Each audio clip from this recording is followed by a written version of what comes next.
Hey guys, today I'm making something a little different but super fun. And okay, yes, these are made with regular flour because they're for my neighbor's book club. But don't worry, this recipe works perfectly with gluten-free 1-to-1 flour too. So if you're gluten-free like me, you can totally still make these. I love a good sugar cookie because it's basically a blank canvas. Soft, buttery, and you can make them into anything. Hearts, flowers, cute animals, whatever vibe you're going for. My neighbor asked for sunflowers, so that's what I'm doing. Now, if you're gluten-free, if you want to make this recipe gluten-free, go ahead and use a high-quality gluten-free 1-to-1 flour. My favorite is Bob's Red Mill. But like I said, I am making these for my neighbor, so I'm using regular all-purpose flour. Start by mixing your dry ingredients, your flour, baking powder, and a little touch of salt. Give it a nice mix to make sure that everything is well incorporated and perfect.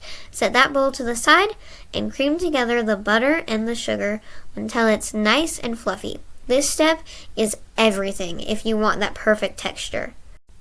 Like I said, I love how this recipe can be easily adapted to be gluten-free or not gluten-free. So, like I'm making this for my neighbors because they're not gluten-free for a book club, it's perfect. It works very well for that.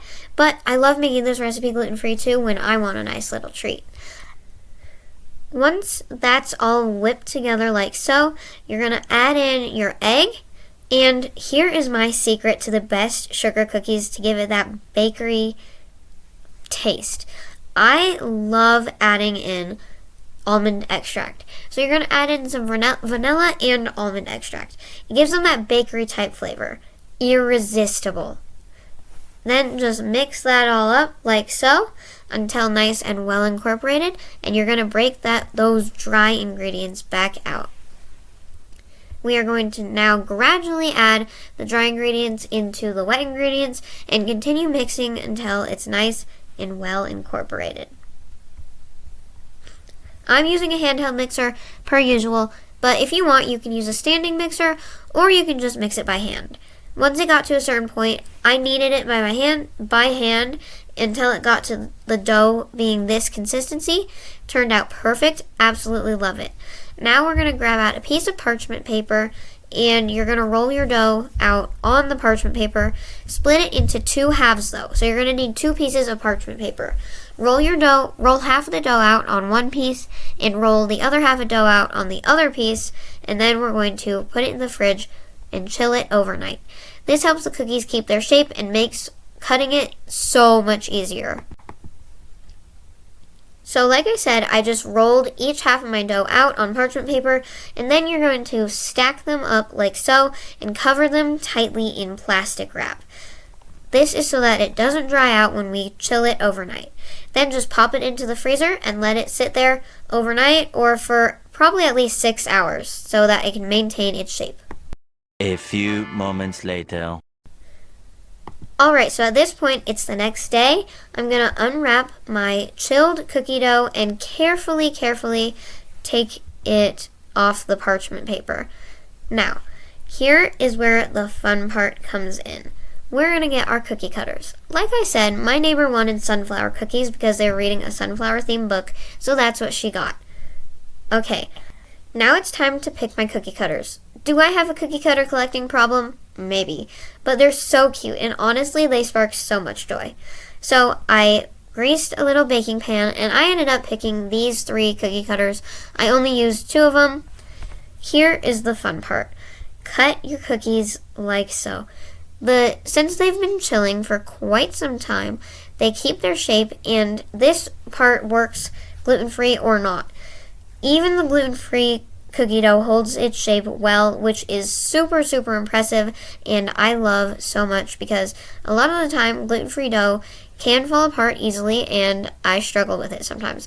But this recipe is a win whether you use gluten-free flour or regular flour. Here they are.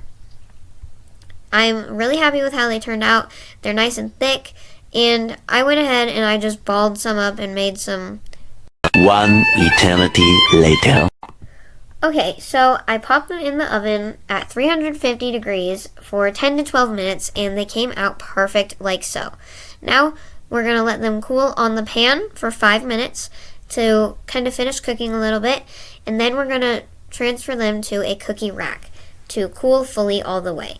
This step is super important if you want to decorate them, especially with icing. That way the icing doesn't go on while the cookies are still hot and melt.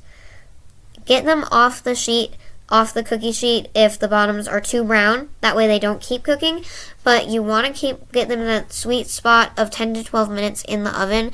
That way they don't turn too brown and they turn out perfectly chewy like this. Here are my other little cookies that I didn't use a cutter for. They still turned out pretty cute. I do prefer the cookie cutters though, they're a lot cuter. Okay, now I'm going to show you how to make my delicious homemade buttercream icing. This is the fun part. I love decorating cookies. The trick to this icing, almond extract. It gives them that bakery type flavor. It's irresistible. You can use royal icing if you want it to dry completely firm, but I was going for more of that fluffy look, you know? All you do is combine your softened butter, food coloring, powdered sugar, almond extract, and a little bit of milk if needed. But this icing is super, super thick, so don't add too much milk because it will water it down, and we don't want that. I love the vibrant yellow. Yellow is my favorite color. I went ahead and put that in a piping bag, and I started by making some little cute sandwich cookies. So, like I said before, my icing is super, super thick. So that's why it's coming out of the piping bag kind of slowly. But the sandwich cookies turned out super cute. You could do this with any flavor buttercream you want, but I love this almond extract buttercream. I bet it would be really, really good with a chocolate buttercream too, almost like a homemade Oreo. Plus, look how adorable that sandwich cookie is. Alright, so here's where I'll admit something. I totally forgot to film the decorating process of my little sunflowers. I was so in the zone making the sunflowers that I just spaced. I did get a few in here, as you can see, but yeah, I completely zoned out. I'm so sorry. Basically, all I did to make the sunflowers was I put a little mini Oreo in the middle, and then you can see I piped the buttercream around. They turned out adorable. Sometimes the prettiest part is the one that didn't make it on camera, right? I boxed these up for my neighbor, and she said they were a hit at her book club. Honestly, cookies and books, I might need to start a book club of my own. Who's in? If you want to make these gluten-free, all you have to do is swap in a good 1-to-1 gluten-free flour blend, and boom, you're golden. Thanks for baking with me today. Let me know in the comments below what kind of cookies I should bake next. And don't forget to like and subscribe for more gluten-free goodness. See you guys next time.